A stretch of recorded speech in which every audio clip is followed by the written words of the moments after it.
Hello friends, INR சீரியலில் என்ன நடக்குதுன்னு பார்க்கலாம் வாங்க. வீடியோவை ஸ்கிப் பண்ணாமல் கடைசி வரைக்கும் பாருங்கள். இப்போது நம்ம வானத்தியை பயங்கரமாக அவங்க அம்மா திட்டிக்கிட்டே அழுகுறாங்க. இப்படி குடும்ப மானத்தை கப்பல் ஏற்றிட்டேடி, உனக்கு கொஞ்சமாவது அறிவு இருக்காடி, படித்த பொண்ணு தானே, இந்த வயசில் உனக்கு குழந்தை கேட்குதாடி, அப்படி இப்படின்னு சொல்லிட்டு பயங்கரமாக திட்ட ஆரம்பிச்சிடுறாங்க. போதும் நிறுத்துமா அப்படின்னு சொல்லுவோம். என்னடி போதும் நிறுத்துன்னு சொல்கிற, நீ பண்ண காரியத்துக்கு வேறு என்னடி பண்ண வருது, மற்ற அப்பா அம்மாவனா என்னாரும் உன்னை கொண்டு போட்டிருப்பாங்க, நாங்களாங்காட்டியும் உட்காந்து பார்த்துக்கிட்டு இருக்கோம் அப்படின்னு சொல்லிட்டு சொல்கிறாங்க. அம்மா, நீ கொண்டு போட்டுற அளவுக்கெல்லாம் நான் எதுவுமே செய்ய கிடையாது, நான் ப்ரெக்னெண்ட்டாகவே இல்லை, சும்மா தான் சொன்னேன் அப்படின்னு சொல்கிறாங்க. இதை கேட்டதுமே எல்லாருமே பயங்கரமாக ஷாக் ஆகுறாங்க. உடனே வசந்த் இருந்துட்டு, அம்மா நான் அப்போவே நினச்சம்மா, இவ கல்யாணத்தை நிறுத்துறதுக்காக தான் இப்படி சும்மா பிளான் பண்ணி போய் சொல்லிக்கிட்டு இருக்கான்னு எனக்கு தெரியும். ஆனால் என் ஃப்ரெண்டு இதை நம்பி தொலைச்சிட்டான், அவனும் போயிட்டான். அம்மா ஏதாவது பண்ணி இவளை வேறு யாராவதுக்கு கல்யாணம் பண்ணி கொடுத்துடணுமா அப்படின்னு சொல்கிறாங்க. உடனே வானத்தி இருந்துட்டு, இங்கே பாருடா, தேவையில்லாமல் என் வாழ்க்கை விஷயத்தில் தலையிடாத, நான் பாண்டியை தவிர வேறு யாரையுமே கல்யாணம் பண்ணிக்க மாட்டேன்னு சொல்லிட்டு உங்களுக்கு எத்தனை டைம் தான் சொல்கிறது, ஏன் நான் பாண்டியை கல்யாணம் பண்ணிக்கிட்டு சந்தோஷமாக தான் இருக்க போகிறேன், ஏன்டா என் ஆசையை கெடுக்கணும்னு நினைக்கிறீங்க அப்படின்னு சொல்லிட்டு பயங்கரமாக கத்துறாங்க. ஏய் போதும் நிறுத்தடி, ஊரே அசிங்கமாக அந்த வீட்டை பேசிக்கிட்டு இருக்கு, அந்த குடும்பத்தில் 4-5 பேர் ஆம்பளைங்களா இருக்காங்க, பொண்ணுங்க யாருமே இல்லை, நீ போயிட்டு அந்த 4-5 ஆம்பளைங்களுக்கு நடுவில் வாழ போறியடி அப்படின்னு சொல்லி கேட்கவும், உடனே நம்ம வானத்தி இருந்துட்டு, அப்படியெல்லாம் ஒன்றும் கிடையாது, அந்த குடும்பத்தில் உள்ள ஒவ்வொருத்தருமே ரொம்ப ரொம்ப நல்லவங்க தான், அது மட்டும் இல்லாமல் நிலாவுமே அங்கே தானே இருக்காங்க, ஏன் அவங்களும் சந்தோஷமாக தானே இருக்காங்க, அப்படி அவங்க அதாவது அந்த அண்ணன் தம்பிங்க யாருமே சரியில்லை அப்படின்னா இத்தனை நாள் நிலா அந்த வீட்டில் இருந்திருப்பாங்களா, நான் அந்த வீட்டுக்கு தான் மருமகளாக போக போகிறேன், உங்களால் யாராலையுமே தடுக்க முடியாது, அதையும் மீறி ஏதாவது திரும்பவும் கல்யாணம் ஏற்பாடு அது இதுன்னு செய்யணும்னு நினச்சி அப்படின்னா கண்டிப்பாக நான் போலீஸில் கம்ப்ளைண்ட் பண்ணிடுவேன், இப்படி சும்மாவே உங்களை விட மாட்டேன் அப்படின்னு சொல்லிட்டு வானத்தி வந்து ரூமுக்கு போயிடுறாங்க. இங்கே வானத்தியோட அம்மா பயங்கரமாக டென்ஷன் ஆகுறாங்க. என்னடா இப்படி இருக்கா, இவளை பெற்றதுக்கு நம்ம கல்லை பெற்றிருந்துருக்கலாம், அதுவாச்சு ஏதாவது தேங்காய் உடைக்கிறதுக்காவது யூஸ் ஆகிருக்கும், ஆனால் இவ சுத்தம் வேஸ்ட்டுடா, இவளை நான் எப்படி தான் எந்த நேரத்தில் தான் பெற்றனும், அந்த குடும்பத்துக்கு போயிட்டு இவ கஷ்டப்பட போகிறா, அதை நம்ம கண்ணால் பார்த்து நம்ம கஷ்டப்பட வேண்டியதாக இருக்குது அப்படின்னு சொல்லிட்டு இங்கே அவங்க அம்மா பயங்கரமாக அழுகுறாங்க. வசந்த் இருந்துட்டு, இங்கே பாருமா, தேவையில்லாமல் நீ அழுது புலம்பிக்கிட்டு இருக்காத, அந்த பாண்டி இருக்கிற வரைக்கும் தானே பாண்டியை நான் கல்யாணம் பண்ணிக்கிறேன் அப்படி இப்படின்னு சொல்லிக்கிட்டு இருப்பான், அந்த பாண்டியை நான் உயிரோடவே விட போகிறதில்ல, அவனை கொண்டு போடுறமா அப்படின்னு சொல்லவும், இங்கே நம்ம வானத்தியோட அப்பா இருந்துட்டு, டே ஏதாவது விபரீதமாக நடக்க போகுதுடா, நீ சண்டை வம்பு அதுக்கெல்லாம் போகவே போகாதுடா, என்ன நடக்குதுன்னு பார்த்துக்கலாம் வாடா அப்படின்னு சொல்லிட்டு சொல்லுவோம். இல்லைப்பா சத்தியமாக என்னால் இருக்கவே முடியாது, அவங்க எல்லாருமே குலதெய்வ கோவிலுக்கு தானே போயிருக்காங்க, நான் ஒரு 4-5 அடியாளங்களை கூட்டிகிட்டு போயிட்டு யாருக்கும் தெரியாமல் அந்த பாண்டியனை க்ளோஸ் பண்ணுறேன், அதுக்கப்புறம் இவ யாரை கல்யாணம் பண்ணிக்கிறான்னு சொல்லிட்டு பார்க்கலாம் அப்படின்னு சொல்லிட்டு இங்கே வானத்தியோட அண்ணன் இருந்துட்டு, அதாவது நம்ம சேரன் ஃபேமிலி எல்லாருமே குலதெய்வ கோவிலுக்கு போயிருக்காங்க இல்லையா, அந்த இடத்துக்கு போயிடுறாங்க. ஒரு 4-5 பேர் ரவுடி பசங்களையுமே கூட்டிகிட்டு போகிறாங்க. அவங்களுக்கு ஒரு அமௌண்ட்டு கொடுத்துட்டு ஃபோட்டோவை காட்டுறாங்க. இதில் இருக்கிறவங்க பாண்டி, இவனை நீங்கள் தூக்கிடணும், அதாவது நீங்கள் கொன்னுடாதீங்க, அவனை கடத்தி நான் சொல்கிற இடத்துக்கு கூட்டிகிட்டு வந்துடுங்க அப்படின்னு சொல்லிட்டு, நான் பக்கத்தில் காட்டில் தான் இருப்பேன், இங்கே கோவில் இருக்கும், அது பக்கமே காடு, நான் அங்கே தான் இருப்பேன், ஃபோன் இருக்குது, ஃபோன் பண்ணுங்கள் கடத்திட்டு அப்படின்னு சொல்கிறாங்க. சரிங்க, நீங்கள் சொல்கிற வேலையை கண்டிப்பாக கச்சிதமாக நாங்கள் முடிச்சு கொடுத்துட்றோம், நீங்கள் கவலைப்படாதீங்க அப்படின்னு சொல்லிட்டு அந்த 4-5 ரவுடிங்களுமே கோவிலுக்கு வராங்க. கோவிலில் நம்ம பாண்டியன் குடும்பம் எல்லாருமே சேர்ந்து சாமி கும்பிட்டுக்கிட்டு இருக்காங்க. இப்போது வானத்தி நம்ம பாண்டியனுக்கு கால் பண்ணுறாங்க. இப்போது அவங்க ஃபேமிலியில் உள்ளவங்க கல்யாணம் ஏற்பாடு பண்ணது அது இதுன்னு சொல்லிட்டு நடந்த எல்லாத்தையுமே சொல்கிறாங்க.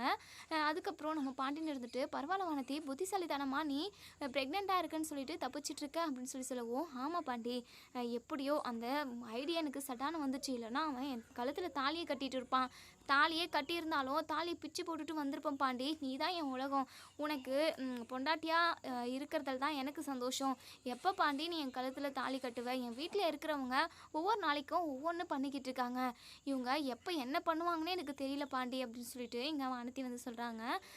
இங்கே பாரு வானத்தி, நீ இவ்வளோ புத்திசாலித்தனமாக இருக்க, கண்டிப்பாக உன்னால அவங்களால எதுவுமே பண்ண முடியாது, சரி கொஞ்ச நாள் வெயிட் பண்ணி, இங்கே சாமியார் கூட சொல்லியிருக்காரு அண்ணனுக்கு சீக்கிரமாகவே கல்யாணம் நடந்துரும்னு சொல்லிட்டு, அண்ணனுக்கு கல்யாணம் நடந்துச்சு அப்படின்னா உடனே உன் கழுத்தில் நான் தாலி கட்டிடுறேன் அப்படின்னு சொல்லிட்டு சொல்கிறாங்க. இங்கே பாரு பாண்டி, அதுக்காக நான் ரொம்பவே வெயிட் பண்ணிக்கிட்டு இருக்கேன், சீக்கிரமாக பாண்டி, சீக்கிரமாக அண்ணனுக்கு கல்யாணத்தை முடிச்சுட்டு அதுக்கப்புறம் நம்ம கல்யாணம் பண்ணிக்கணும் பாண்டி அப்படின்னு சொல்லி பேசிக்கிட்டு இருக்காங்க. சரி வானத்தி, நடந்தவே நினச்சி நீ ஃபீல் பண்ணிக்கிட்டு இருக்காத, நல்லா சாப்பிடு ஓகேவா பாண்டி, சாப்பிட்ற விஷயத்துலலாம் நான் பஞ்சமே வைக்க மாட்டேன், நான் வயிறார சாப்பிடுவேன், எவ்வளோ பிரச்சனை வந்தாலுமே ஃபஸ்ட்டு எனக்கு சாப்பாடு தான் முக்கியம் பாண்டி அப்படின்னு சொல்லுவோம். சரி வானத்தி, உனக்கு வயிறு ரொம்ப ரொம்ப நீ நிறைய நிம்மதியாக சாப்பிடு சரியா, நான் ஃபோனை வச்சுருவான் அப்படின்னு சொல்லுவோம். பாண்டி பத்திரம் பாண்டி, எதுவாக இருந்தாலும் எனக்கு கால் பண்ணு, அடிக்கடிக்கு கால் பண்ணிக்கிட்டே இருக்கணும், என் ஞாபகம் உனக்கு இருந்துக்கிட்டே தானே இருக்குது, கோவிலில் யாராவது பொண்ணு இது வந்தால் நீ சைட் எடுக்கிறியா என்ன அப்படின்னு சொல்லி கேட்கவும், என்ன வானதி உன்னை தவிர நான் வேறு யாரையுமே ஏற எடுத்துக்கிட்டு பார்க்க மாட்டேன், நீ கவலைப்படாத அப்படின்னு சொல்லிட்டு நம்ம பாண்டி வந்து கால் கட் பண்ணிடுறாங்க. ஃபோன் பேசி முடிச்சதுமே திரும்பி பார்க்குறாங்க, நான் அந்த 4-5 ரவுடிங்குமே இருக்காங்க, கர்ச்சிப்பில் மயக்க மருந்து போட்டு வந்திருக்காங்க. நம்ம பாண்டி மூக்கில் வச்சதுமே பாண்டி வந்து மயங்கிடுறாங்க.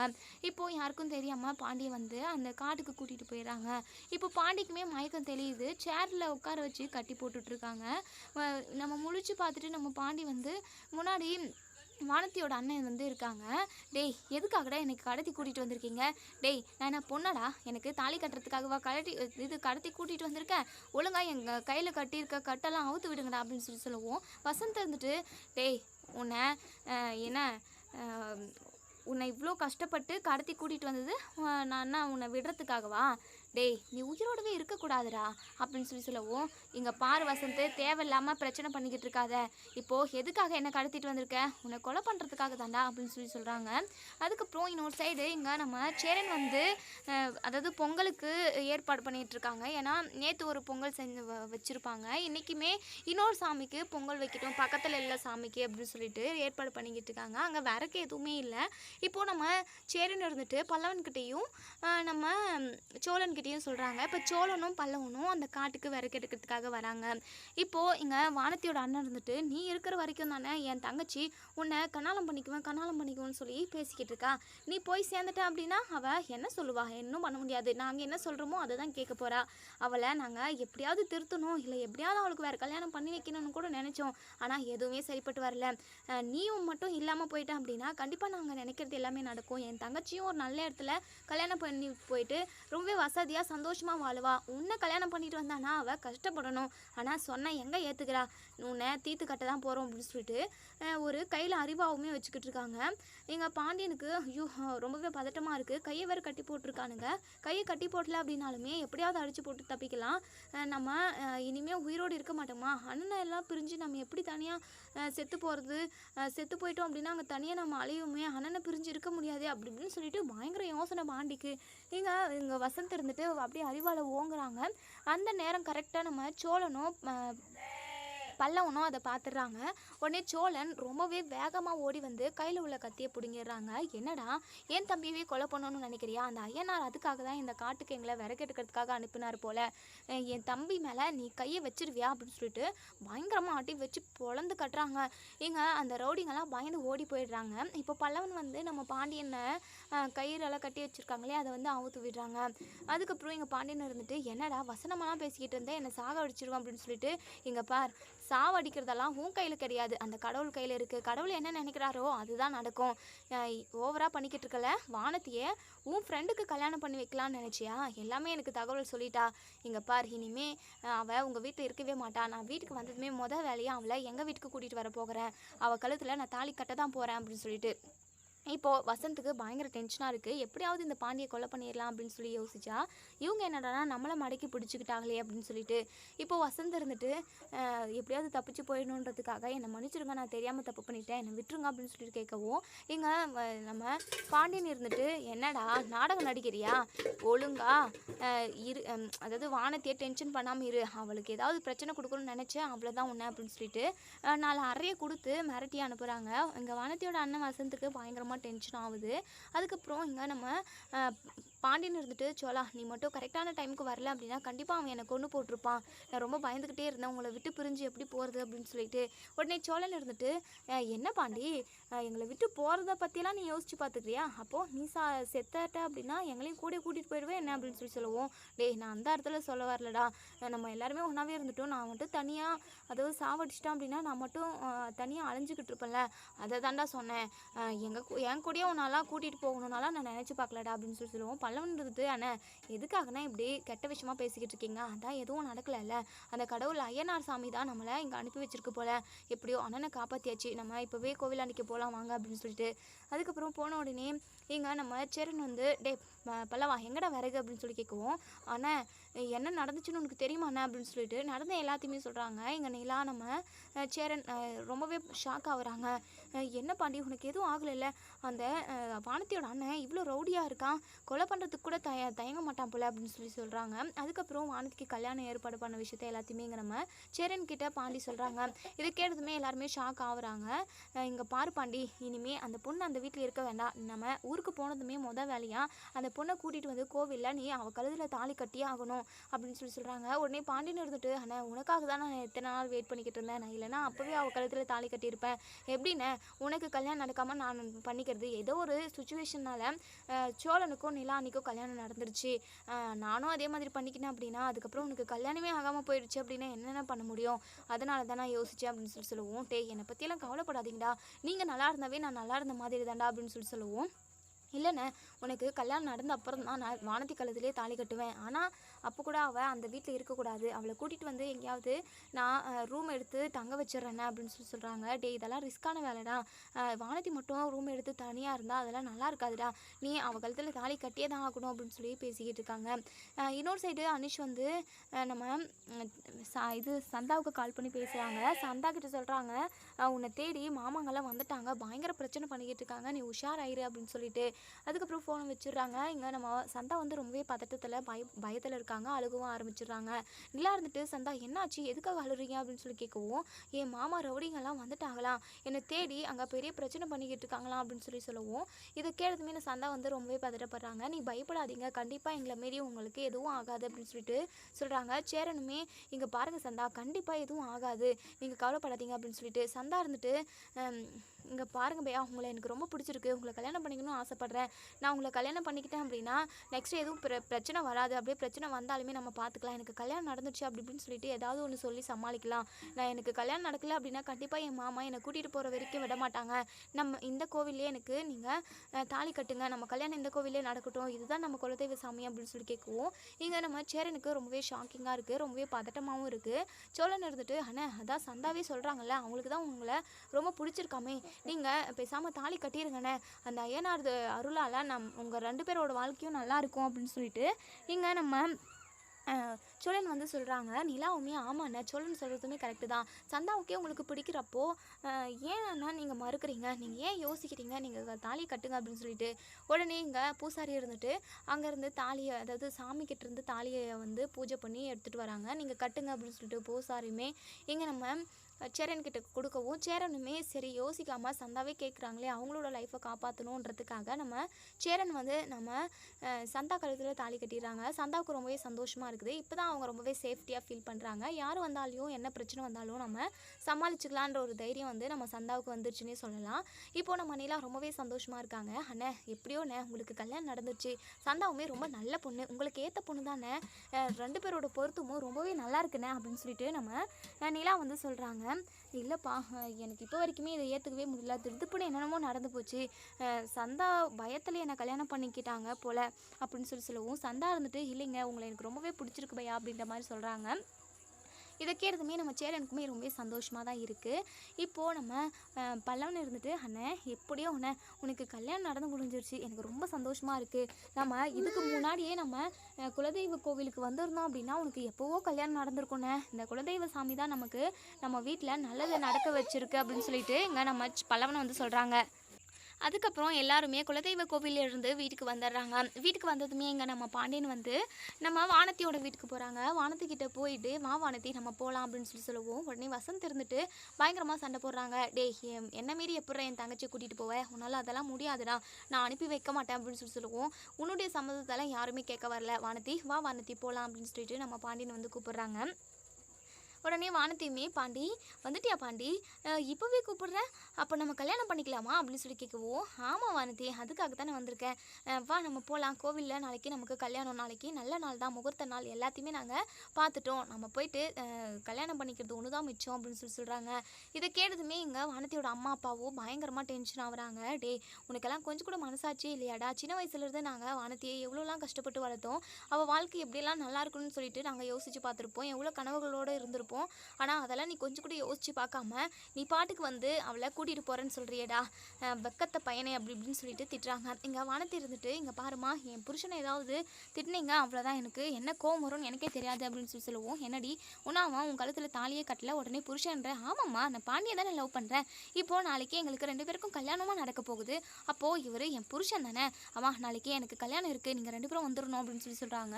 இதை கேட்டால் அவங்க அம்மா பயங்கரமாக டென்ஷனாக வராங்க. இந்த மாதிரி ஒரு சுச்சுவேஷன் யாருக்குமே வராதுடி. எந்த பொண்ணாவது இப்படி பெத்த அம்மா கிட்ட சொல்லுவாங்களா? உன் வாழ்க்கை எப்படிலாம் இருக்கணும்னு நான் நினச்சேன்டி. ஆனால் நீ இவ்வளோ கீழ்த்தரமான இந்த குடும்பத்தில் உள்ள பையனை கல்யாணம் பண்ணிக்கிட்டு எப்படியெல்லாம் கஷ்டப்பட போறியோ, கடைசியில் நீ என்ன நினச்சி பாப்படி. அம்மா அப்பாலாம் எவ்வளவோ சொன்னாங்க, நம்ம கேட்காம இங்கே கல்யாணம் பண்ணிட்டு வந்துட்டோமே, இப்போ நம்ம தான் அவஸ்தைப்பட்டுக்கிட்டு இருக்கோம்னு சொல்லிட்டு கண்டிப்பாக நீ யோசிச்சு பார்க்கவடி, பின்னாடி நீ ரொம்ப வருத்தப்படுவ அப்படின்னு சொல்லுவோம். அப்படியெல்லாம் ஒரு சுச்சுவேஷனும் வரவே வராது. பாண்டியனை ரொம்ப நல்லா பார்த்துப்பான்.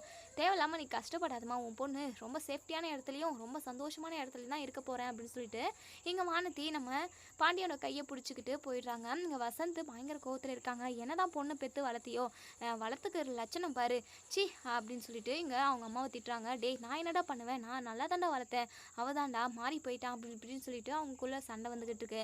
இன்னொரு சைடு வானத்தையுமே இங்கே பாண்டியனோட வீட்டுக்கு வந்துடுறாங்க. சேரன் வந்து நைட்டுக்கு எல்லாருக்குமே சேர்த்து சமைக்கிறாங்க. அதுக்கப்புறம் சாப்பிட்டு முடிச்சுட்டு காலைல எல்லாருமே சீக்கிரமாகவே எந்திரிச்சு குளிச்சு முடிச்சு ரெடி ஆகிடுறாங்க. கோவிலுக்கு போகலாமா அப்படின்னு சொல்லிட்டு இங்கே நம்ம நிலா கேட்குவோம். சோழர் இருந்துட்டு ஒரே நிமிஷங்க, நான் மாலை தாலியெல்லாம் எதுவுமே எடுக்கலை அப்படின்னு சொல்கிறாங்க. எல்லாருமே போகும்போது ஒன்றா பார்த்து செலக்ட் பண்ணி எடுத்துக்கிட்டு அதுக்கப்புறம் டைரெக்டாக கோவிலுக்கு போயிடலாம் அப்படின்னு சொல்லிட்டு நம்ம நிலா சொல்கிறாங்க. அதுக்கப்புறம் தாலி எடுக்கிறதுக்காக நகை கடைக்கு கூட்டிகிட்டு போகிறாங்க. தங்கத்துலேயே எடுக்கலாம் அப்படின்னு சொல்லிட்டு எங்கள் சோழன் இருந்துட்டு, என்னடா பாண்டி காசு ஏதாவது சேர்த்து வச்சுருக்கியா என்ன அப்படின்னு சொல்லி கேட்கவும், ஏதோ கொஞ்சம் காசு இருக்குடா, கொஞ்சம் கொடுத்துட்டு மிச்சத்தை இன்னும் கொஞ்சம் நாளாக கொடுத்து கழிச்சிடலாம் அப்படின்னு சொல்கிறாங்க. 3 பவுனில் தாலி செயின் எடுக்கிறாங்க. வானதி உனக்கு எது பிடிச்சிருக்கோ அதை நீ தாராளமாக எடுத்துக்கலாம் அப்படின்னு சொல்லுவோம். பாண்டி அதிக விலையிலலாம் வேண்டாம் பாண்டி, எதுக்காக இப்போ தங்கத்தில் தாலி, நீ மஞ்சள் தாலியை கட்டினாலுமே எனக்கு சந்தோஷம் தான் பாண்டி அப்படின்னு சொல்லுவோம். இருக்கட்டும் வானதி நீ எடுத்துக்கோ அப்படின்னு சொல்கிறாங்க. அதுக்கப்புறம் வானதிக்கு பிடிச்ச மாதிரி ஒரு தாலி செயினை வாங்கிக்கிட்டு போகிற வழியே மாலை எல்லாமே எடுத்துகிட்டு போயிடுறாங்க. கோவிலில் போயிட்டு பூஜை பண்ணி இப்போது நம்ம பாண்டியுமே வானதி கழுத்தில் தாலி கட்டிடுறாங்க. ரொம்பவே சந்தோஷமாக இருக்காங்க. இப்போது நம்ம சேரனுக்கு சோழன் பாண்டிக்கு 3 பேருக்குமே கல்யாணம் நடந்துருச்சு. நெக்ஸ்ட்டு நம்ம சோழன் மட்டும்தான். சோழனுமே ஒரு பொண்ணை பார்த்துக்கிட்டு இருக்காங்க. அதாவது நம்ம அந்த பொண்ணு வந்து நம்ம பல்லவனை பார்த்துக்கிட்டு இருக்காங்கன்னு கூட சொல்லலாம். பல்லவனும் சீக்கிரமாகவே லவ் பண்ணி அவங்களுமே கல்யாணம் பண்ணிப்பாங்க. இப்போ பல்லவனோட அம்மா வந்து திரும்பவும் அவங்க வீட்டுக்கே வந்தால் ரொம்பவே நல்லாயிருக்கும் அப்படின்னு நினைக்கிறவங்க இந்த வீடியோவுக்கு லைக் பண்ணி தெரிவிங்க. அதே சமயம் இப்போது சேரன் குடும்பம் எல்லாருமே ரொம்பவே சந்தோஷமாக இருக்காங்க. இதெல்லாம் பார்த்த கார்த்திகோட அம்மாவுக்கு பயங்கரமாக வயிற்றுச்சலாக இருக்குது. ஒருத்தவங்களுக்கு கூட கல்யாணம் நடக்காமல் இந்த குடும்பம் ரொம்பவே கெட்டு போய் இருந்தது. இப்போது எல்லாருக்குமே கல்யாணம் நடந்து செல்வ செழிப்பாக இருக்குது. அந்த நிலா பொண்ணு வந்த நேரம் தான், அவளோட ராசி தான் இந்த வீட்டவே மாற்றிடுச்சு அப்படின்னு சொல்லிட்டு பேசிக்கிட்டு இருக்காங்க. கார்த்திகா இருந்துட்டு, அம்மா அதை பார்த்து கண்ணு வைக்காதம்மா, சேரன் மாமா இத்தனை நாளாக கல்யாணம் பண்ணிக்காமல் இருந்தார், கல்யாணமும் நடக்கலை, இப்போது எல்லாருக்கும் கல்யாணம் நடந்து அவங்க எல்லாருமே சந்தோஷமாக இருக்காங்க, அதை பார்த்து ரசித்து நீ வாழ்த்து மட்டும் பண்ணுமா, அவங்கள ஆசீர்வதிக்க பண்ணுமா அப்படி இப்படின்னு சொல்லிட்டு சொல்கிறாங்க. ஏய் நான்லாம் அவங்களெல்லாம் ஆசீர்வதிக்கவே மாட்டேன்டி, அந்த குடும்பத்தை பார்த்தாவே எனக்கு எரிச்சலாக வருது அப்படின்னு சொல்லிட்டு எங்கள் கார்த்திகோட அம்மா பயங்கரமாக டென்ஷனாக இருக்காங்க. கார்த்திகா இருந்துட்டு, இங்கே பாருமா இப்படியெல்லாம் பேசாதம்மா, சேரன் மாமா கல்யாணம் பண்ணி குழந்தை குட்டின்னு சந்தோஷமாக இருக்கணுன்றது தான் என் ஆசையே, சேரன் மாமாவை கல்யாணம் பண்ணிக்கணும்னு ஆசைப்பட்டேன், ஆனால் அதுதான் நடக்காமல் போயிடுச்சு அப்படின்னு சொல்லிட்டு ரொம்பவே ஃபீல் பண்ணுறாங்க. இதை வந்து நம்ம கார்த்திகாவோட ஹஸ்பண்ட் வந்து கேட்டுறாங்க. என்ன சொல்கிற கார்த்திகா, சேரனை நீங்கள் லவ் பண்ணீங்களா அப்படின்னு சொல்லிட்டு. இங்கே கஸ்தூரியும் கார்த்திகாவும் அப்படியே அதாவது திருட்டு முழிக்கிறாங்க. அவங்க வாயிலிருந்து வார்த்தையே வரல. என்னங்க சொல்கிறீங்க, அப்போது இந்த விஷயத்தை என்கிட்ட மறைச்சிட்டிங்களா, அதனால தான் சேரன் மாமான்னு சொல்லிட்டு எப்போ வந்தாலும் அந்த வீட்டுக்கு ஓடி போயிடுறீங்களா, இந்த விஷயத்தை எதுக்காக என்கிட்ட சொல்லாமல் மறைச்சிங்க அப்படின்னு சொல்லிட்டு பயங்கரமாக கோவப்படுறாங்க. கார்த்திகா இருந்துட்டு, இங்கே பாருங்கள், நான் தான் சேரன் மாமாவை லவ் பண்ணேன், ஆனால் அவர் என்னை லவ் பண்ணவே இல்லை, கடைசி வரைக்கும் நாங்கள் லவ்வை சொல்லிக்கிட்டது கூட இல்லை, எங்களுக்குள்ள எந்த ஒரு ரிலேஷன்ஷிப்பும் தொடரவே இல்லை, அவ்வளோதாங்க நடந்ததே, வேறு எதுவுமே தப்பாக நினைக்கல, இதுதாங்க உண்மை அப்படின்னு சொல்லிட்டு சத்தியம் பண்ணுறாங்க. சரி கார்த்திகா நான் உன்னை நம்புகிறேன் அப்படின்னு சொல்லிட்டு சொல்கிறாங்க. இப்போ தான் கார்த்திகாவுக்குமே ரொம்ப ரிலாக்ஸாக இருக்குது, அவங்க அம்மாவுக்குமே ரிலாக்ஸாக இருக்குது. சரி கார்த்திகா, எனக்கு வீட்டில் வேலை இருக்குது, நான் நாளைக்கு வந்து கூட்டிகிட்டு போகிறேன் அப்படின்னு சொல்லிட்டு ஊருக்கு கிளம்பி போயிடுறாங்க. இப்போ கஸ்தூரி இருந்துட்டு கார்த்திகா இனிமேல் சேரன் மாமான்னு சொல்லிட்டு எதுக்காவது அந்த வீட்டு பக்கம் போயிட்டு அவ்வளோ தாண்டி உன்னை என்ன பண்ணணும்னு தெரியாது. இப்போ பார், மாப்பிள்ளைக்கு தெரிஞ்சு அவர் ரொம்ப கோவப்பட்டார். எப்படியோ அவர் ரொம்ப நல்லவராங்கட்டியுமே உன்னை புரிஞ்சுக்கிட்டாரு, உன்னை நம்புறாரு. இதே மாதிரி அவர் எப்போவுமே உங்க கூட சந்தோஷமாக இருக்கணும்டி. அதுக்கு நீ தான் நல்லபடியாக இருக்கணும். இங்கே வந்ததுக்கப்புறம் சேரன் மாமா கிட்ட பேசுகிறேன், அங்கே பேசுகிறேன், இங்கே பேசுகிறேன்னு சொல்லிட்டு ஏதாவது பேசிக்கிட்டு இருந்தால் அவ்வளோதான், உன் வாழ்க்கையே காப்பாற்றிக்கோ, உன் கையில் தான் இருக்குது அப்படி இப்படின்னு சொல்லிட்டு இங்கே நம்ம கஸ்தூரி வந்து அட்வைஸ் பண்ணிக்கிட்டு இருக்காங்க. இதோட இந்த ரிவ்யூ முடியுது. இதுக்கப்புறம் என்ன நடக்கு சொல்லி வெயிட் பண்ணி பார்ப்போம் ஃப்ரெண்ட்ஸ்.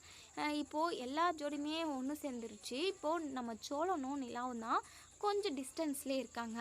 அவங்களுமே, அதாவது நம்ம நிலா வந்து சோழனை சீக்கிரமாகவே தன்னோட புருஷனாக ஏற்றுக்கணும் அப்படின்னு நினைக்கிறவங்க இந்த வீடியோக்குள்ளே கமெண்ட் பண்ணி தெரிவிங்க. சோழன் நிலான்னு சொல்லிட்டு கமெண்ட் பண்ணுங்கள். தேங்க்யூ.